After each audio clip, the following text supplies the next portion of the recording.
All right, so today we are going to be learning about the slope formula. And previously we learned about the midpoint formula, so we're going to start right there with the midpoint formula as a refresher of how to do that. And when we are starting with the midpoint formula, we are always going to start off by labeling our points the same as if we were doing distance formula, x1, y1 for the first point that we come to, and x2, y2 for the second point that we come to.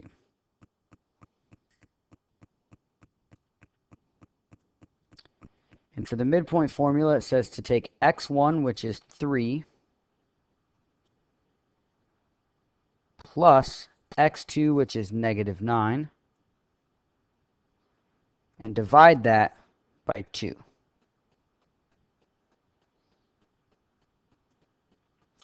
Remember that with the midpoint, we are creating a point. So we are creating a new x and a new y. The second half of the midpoint formula says to take y1, which is 6, plus y2, which is 8, and divide that by 2. So now that we have our problem set all the way up, we'll work through the x value and then the y value. So the x value is going to be 3 plus negative 9, which is the same as 3 minus 9, which is going to give us negative 6 divided by 2, which is going to give us negative 3 after we reduce. 6 plus 8 on the other side is going to give us 14 divided by 2 is going to give us 7. So the midpoint is 0.37. Looking at this second problem, we have x1 again, y1, x2, y2.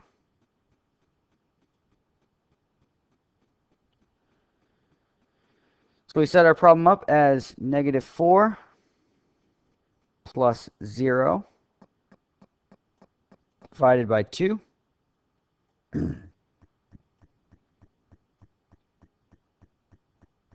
And 2 plus 8 divided by 2.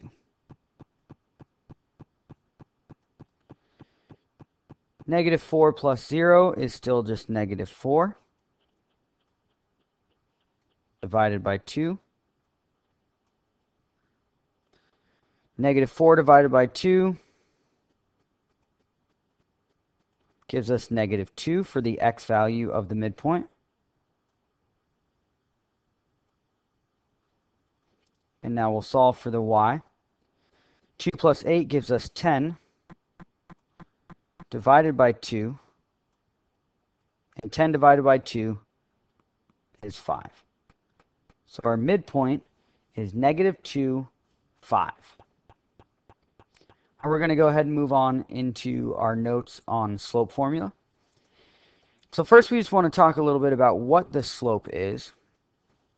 And when we're finding slope, what we are looking at is how a straight line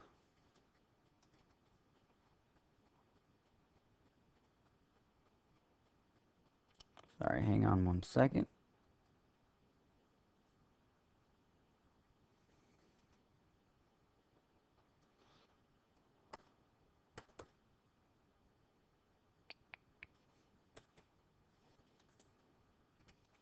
Now a straight line moves across a coordinate plane.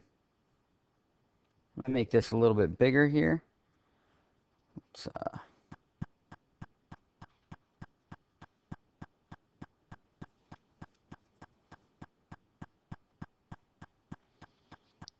coordinate plane. Sorry about the movement. I'm going to keep working to get this right and better.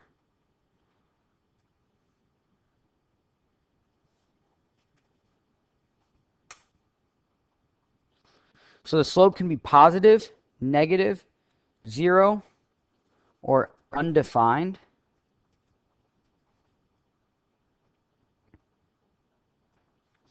Positive slopes move up the graph from left to right.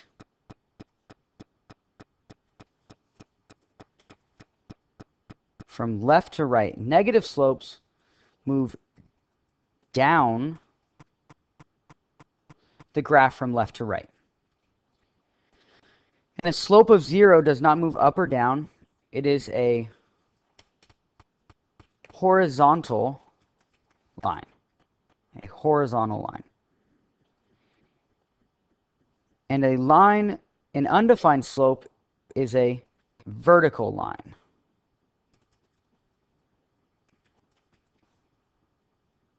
Vertical line. So now we're going to go on to the next page here and look at what this actually looks like. I'm just going to do some examples of positive slopes. So let me get my line tool out here.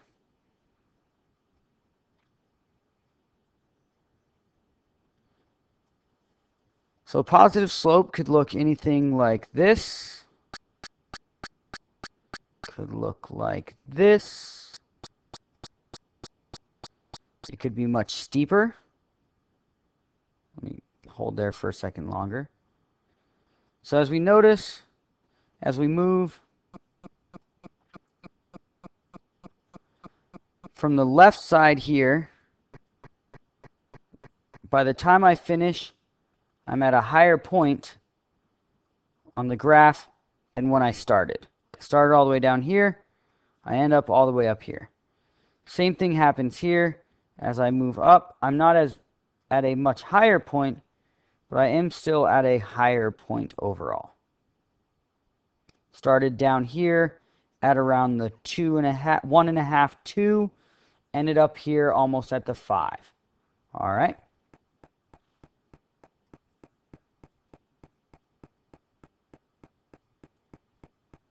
So look at a few more.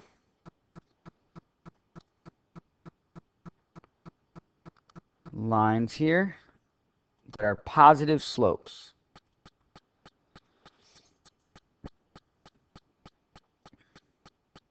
So again, we can have something that is very, very steep and almost vertical. But again, as I move from left to right, I end up at a higher point. Or we could have something that was very flat, but still slightly moving up. If you notice, this one starts at the 1 on the Y and ends up at the 2 by the time I'm at the finish mark of this graph. This one over here started at the -10 on the graph and ended at the +10 as we move to the right.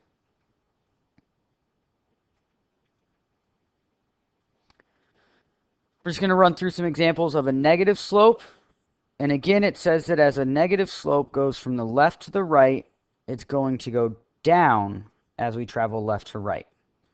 So there's an example of a slope going down from left to right. And again, it can be very steep,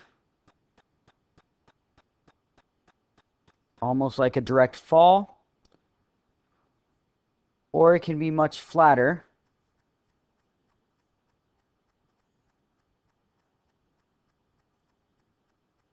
and barely go down at all. Or it can be somewhere in between.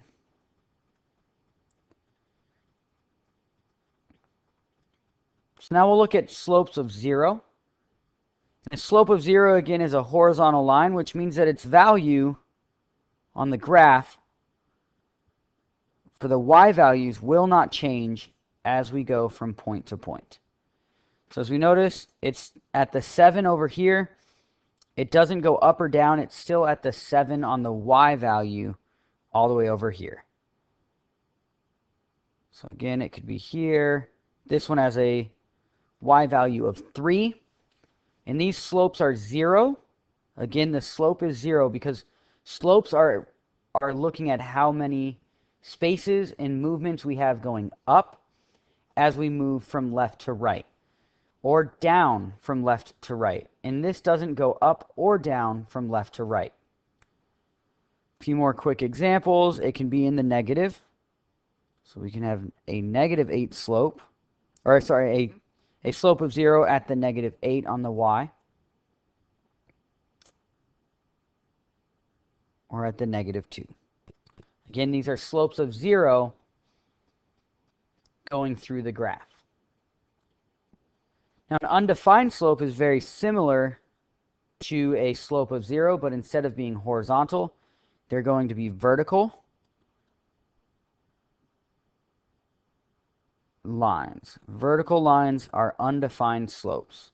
So that is a undefined slope at x equals 7. So no matter what happens, we always end up at x equals 7. We can go all the way up to infinity on the y value and all the way down to -infinity. This one here is at 4 on the x value. So the x value never changes. The y value can go all the way up to infinity and all the way down to -infinity. One of the other things I want to key in on is that slopes can go through these axes. This is called the y-axis. This would still be an undefined slope going through the y-axis. And it can also, again, have a negative x value. This one would have been x equals -6.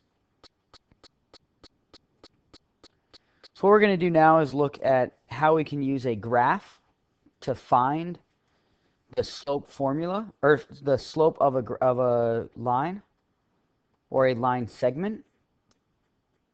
And sometimes a point is not given to us, like in this situation where we have the points already highlighted for us perfectly here and here. Sometimes we'll have to identify where they go through. But in this case, we have our points given to us. I'm going to make them different colors here just so we can identify. We have a red point on the right side and a blue point on the left side. And so we're going to start at the leftmost point, the point on the left side.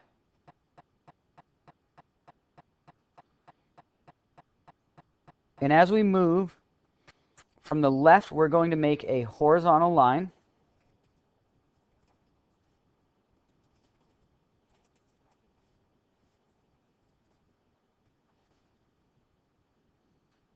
Looks like I'm going to have to make that a little bit smaller. Sorry about that. Let's go right there. Let's switch this to 24 to be safe. Ooh, sorry about that. Let's change that. That should be vertical line. We're going to make a vertical line up or down from the leftmost point. So starting over here at this point, I'm going to make a vertical line. Let's cheat a little and use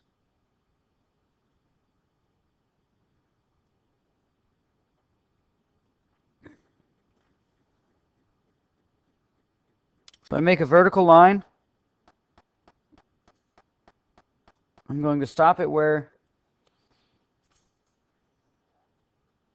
and continue it up just to let you guys see. We're going to make a vertical line as far up as we can.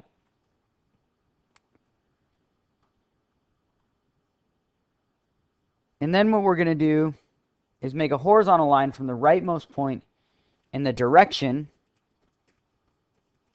of the vertical line. And this should make a right angle. And this is very similar to what we were doing with the distance formula or the Pythagorean theorem on the graph. We're doing the same thing here. So I start from this point, I make it across. And like I was saying, if we notice, I end up making a right angle right here.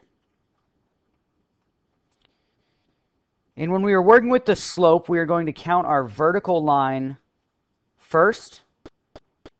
So I count the vertical line length that I just made and write down how long it is.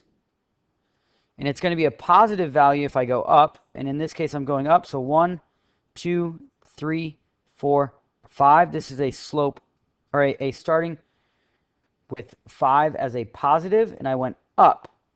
So since I went up from the point to the right angle, I get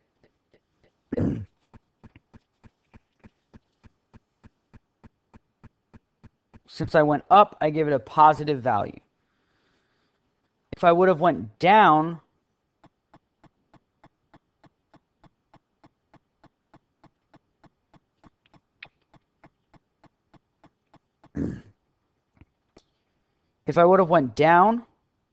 I would give it a negative value if I'm counting down to the right angle. A negative value is counting down to the right angle. So now I need to count the horizontal line length. 1, 2, 3, 4, 5, 6, 7, 8, 9, 10, 11. So count the horizontal line length, and this value is always positive. This is always a positive value. When we are using a graph to identify the slope. So we can count up or down, and then always counting to the right. We always count from that right angle. So in this case, we had 5 up. And we're going to write that up or down value on the top of a fraction, and the horizontal line ends up on the bottom of the fraction. So this became 5 over 11.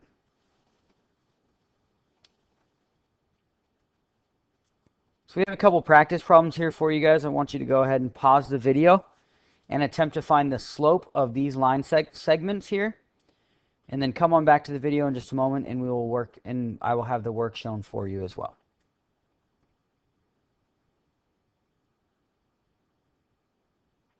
All right, welcome back. So following through with our steps, we start on our leftmost point, and we make a line up.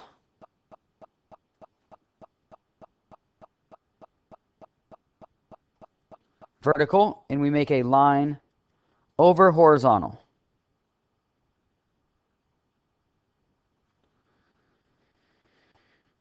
Now I'm going to count those vertical line, or I'm going to count the length of the vertical line. 1, 2, 3, 4, 5, 6, 7, 8.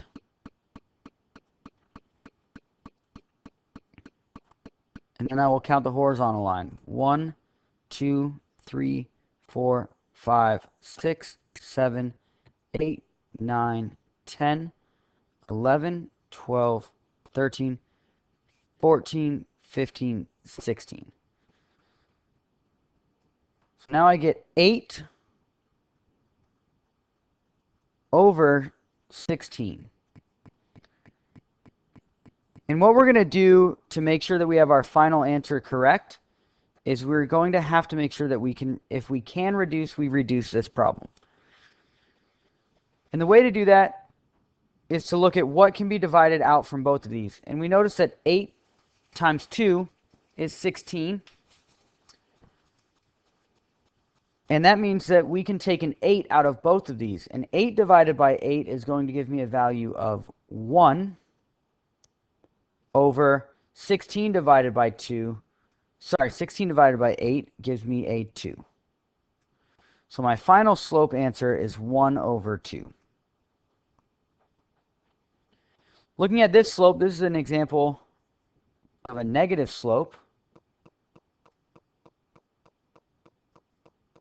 My vertical line goes, wrong color.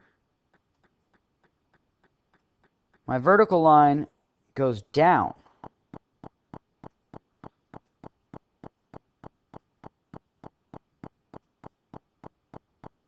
From the point to where the right angle is. So now I'm going to do the same thing and count those spaces.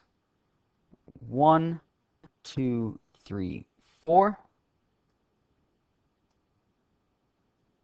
1, 1, 2, 3, 4, 5, 6, 7, 8, 9, 10, 11, 12, 13, 14, 15, 16. So I end up with a slope of 4 over 16. But I went negative, I went down, so it's a negative 4 over 16. And we're going to simplify this one the same way. In both of these, I can divide out a 4. Negative 4 divided by 4 gives me a negative 1. And 16 divided by 4 gives me 4. Let's keep going.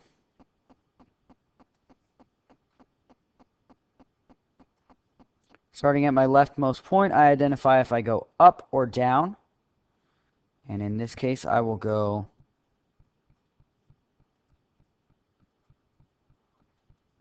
up from my leftmost point to my rightmost point, if I'm following along vertically. Draw my horizontal line and create my right angle. And count my line length for my vertical, then my horizontal. 1, 2, 3, 4, 5, 6, 7, 8, 9, 10.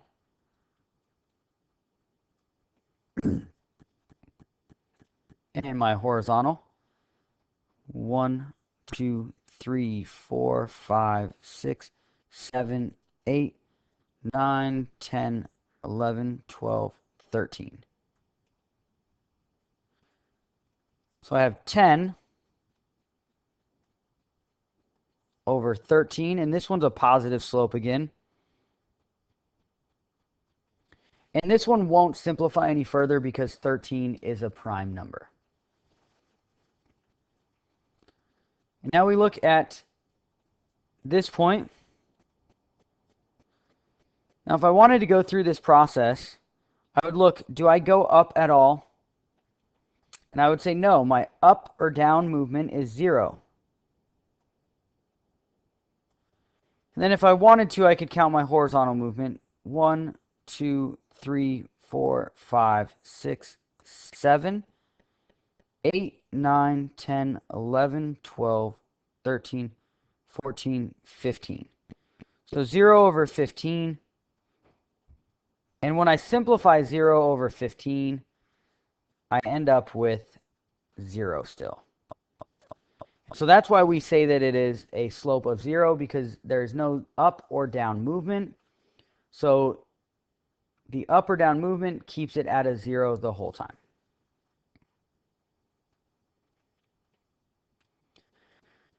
So now we're going to look into using the slope formula.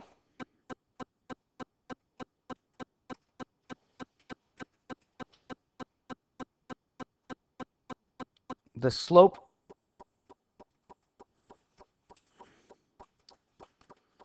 formula to find the slope of a line segment. And the slope formula, again, we are going to be keeping our x and y values with that x1, y1, x2, y2. But we're going to rearrange them a little bit this time. And our y2 and our y1 are going to go on top and be a subtraction problem. And our x2 is going to be subtracted by our x1 on the bottom of the fraction.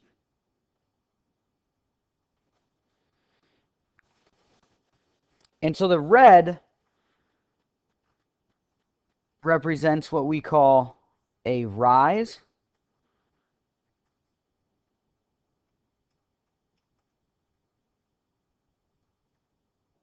And the blue represents our run.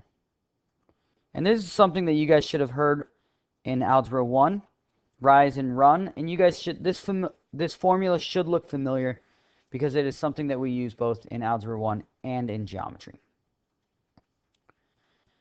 One thing to keep in mind is that the slope should always be kept as a fraction, unless it is a whole number, but it usually helps to keep it as a fraction because it helps to remind us that we are moving up and over. We want to make sure that we reduce the slope to its simplest form. And this can be done very quickly by putting the fraction that we find at the end into the calculator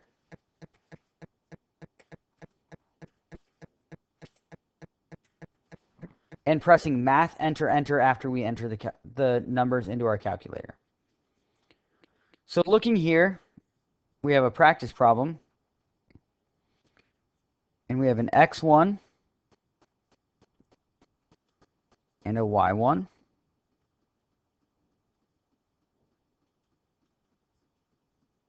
And an x2 and a y2.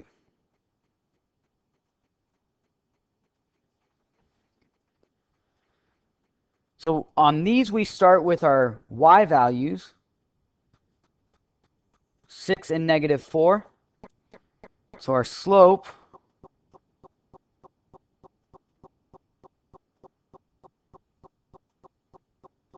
equals y2, which is 6, minus y1. Now, if you notice, I did minus a -4. That's because that -4 belongs to that point, but the slope formula has its own negative sign.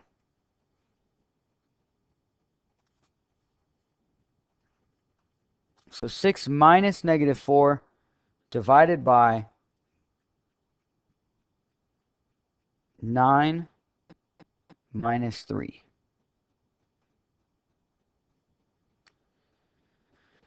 So now I'm just going to do the top and the bottom part. If we remember this part right here, 6 minus -4 is actually going to turn into a plus 4.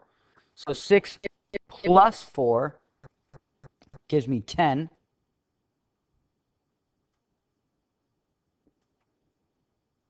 Divided by 9 minus 3 gives me 6.